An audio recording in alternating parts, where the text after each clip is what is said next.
of Manu Ginobili, you think of the big three. Tim Duncan, Manu, and Tony Parker. You think of Greg Popovich. You think of the whole San Antonio Spurs. But when you realize he was a second-round pick after all, he was a huge part of the Spurs' legendary dominance from the 2000s and continued on to today. He still dominates games, not the way he used to, but the way that the San Antonio Spurs need him to. He's 39 years old. He's a free agent, and he is considering retiring. And I thought, well, I don't have too much time. And Manu has always been a guy that I've respected and loved to watch.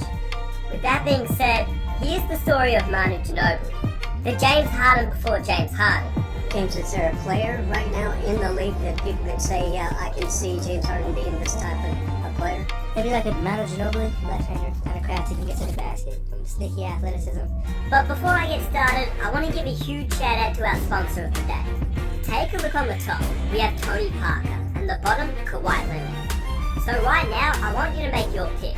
Who is going to hit the game winner? If you chose Kawhi Leonard, you could be on your way to winning passes, clutch plays.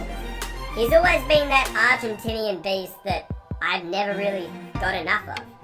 He's shown that he's a team player, not just by playing under Greg Popovich in the Spurs system, but I mean, he's a sixth man of the year.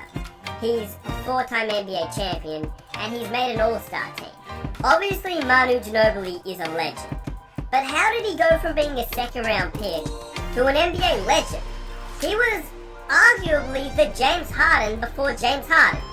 Obviously, he wasn't as good as James Harden, but he had that Euro step that we all know Harden definitely replicated off Ginobili. He was, in a way, the sixth man that Harden was in OKC. There are some similarities. That left-handed shooting touch. Harden ultimately became the best player, but how would have Ginobili been if he was the star of a team that didn't have Tim Duncan, Tony Parker, that ended up getting Kawhi Leonard?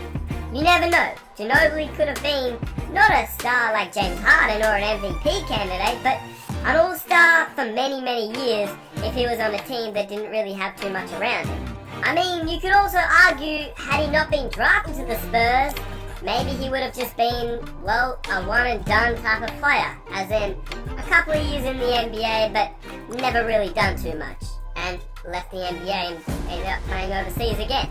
You never really know with this kind of stuff, but he was definitely the James Harden before James Harden, in my opinion, because his Euro step was deadly. He was a sixth man of the year candidate for many, many years, four-time NBA champion, and definitely hit some clutch shots that led to the championships for the Spurs.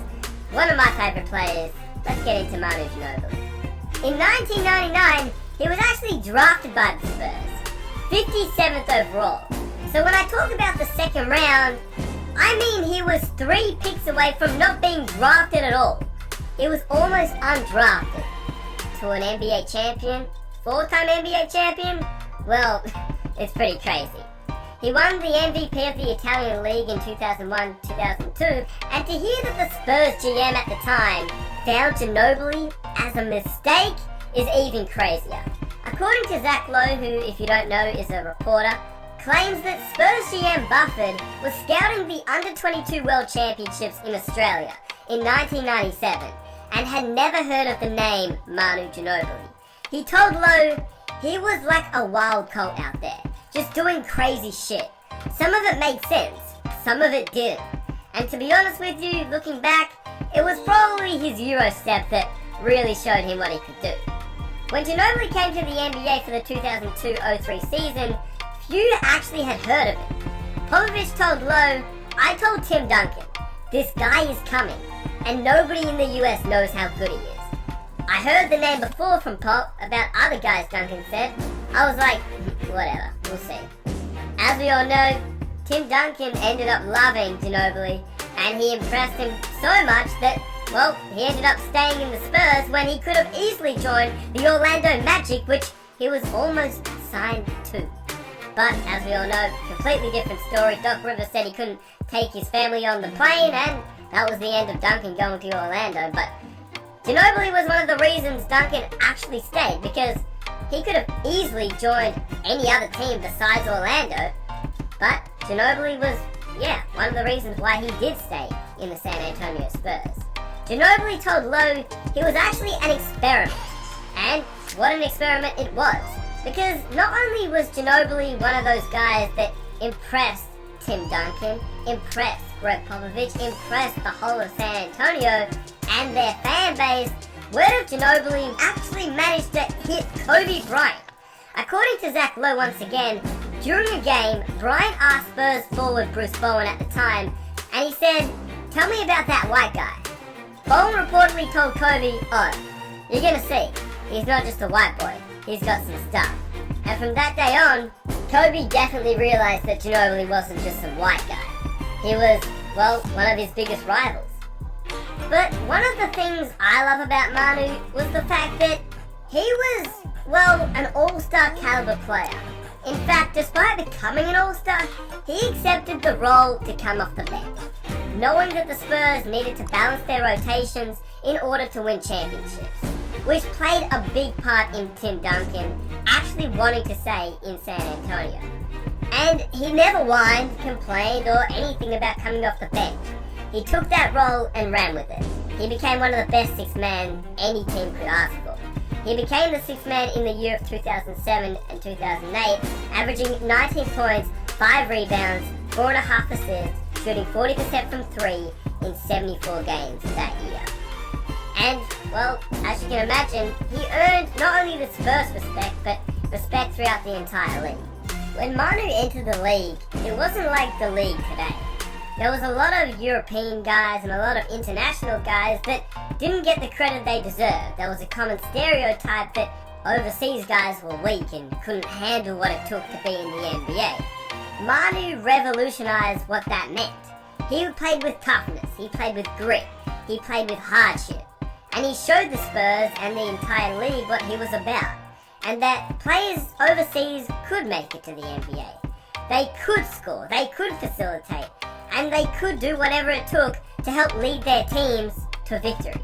Even from the 57th overall pick, to coming off the bench, to starting, to being an all-star, to dropping back down to a six-man position, to being a veteran leader, Manu revolutionized the NBA as we know it today. And thanks to Manu, we have a lot of players that come into the NBA with shifty play styles and Euro steps and behind-the-back flashy passes. A lot of that actually came down to what Manu Ginobili was able to do on the court, something he deserves a little bit more credit for. Because Manu, like I said, revolutionized the way that we know the NBA as it is today. With everyone critiquing international players and even his teammates ripping into him, Manu didn't care.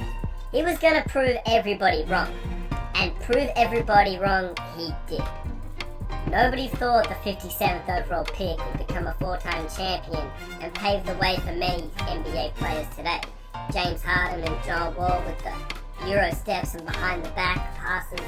That was Manu before anybody else did it.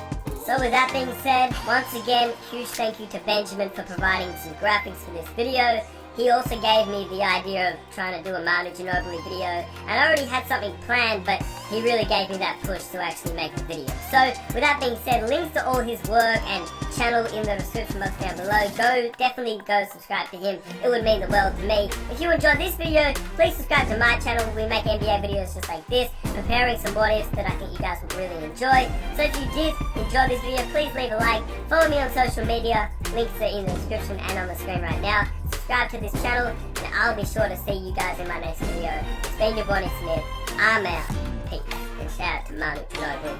Hope he doesn't retire, but if he does, it's been good, Manu. And I'm out.